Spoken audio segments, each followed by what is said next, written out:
உண்மையிலே வரவேற்கு ஒவ்வொரு இந்தியனும் பாரத பிரதமருக்கு நன்றி சொல்லணும், மத்திய அமைச்சர்களுக்கு நன்றி சொல்லணும்.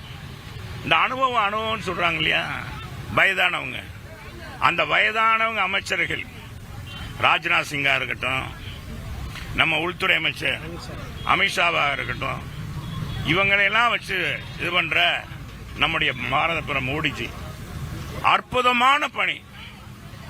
நேற்றைக்கு முன்தினம் நேற்றைய தினம் தூங்காம கண் விழித்து இந்த ராணுவ வீரர்களுடைய நடவடிக்கையை உன்னிப்பாக கவனிச்சிருக்காரு வீடியோ மூலமாக.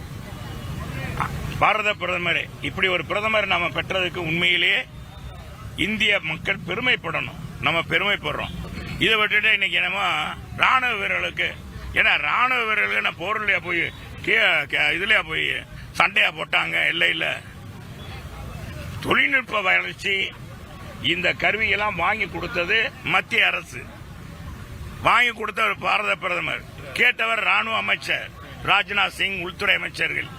இவர்கள் தான் எந்தெந்த இது வாங்கணும், நம்ம ஆயுதங்கள் எப்படி தாக்கலாம், எதிரிகள் வந்தா எப்படி தாக்குவது என்பதை அவங்க தான் உன்னிப்பாக. முதல்ல நீ பாராட்ட வேண்டியது யார? பாராட்ட வேண்டியது பாரத பிரதமர். அதை விட்டு ராணுவ வீரர்களுக்கு பாராட்டு தெரிவிச்சு திமுக என்ன நாடகம் ஆடுறாங்க பாருங்க.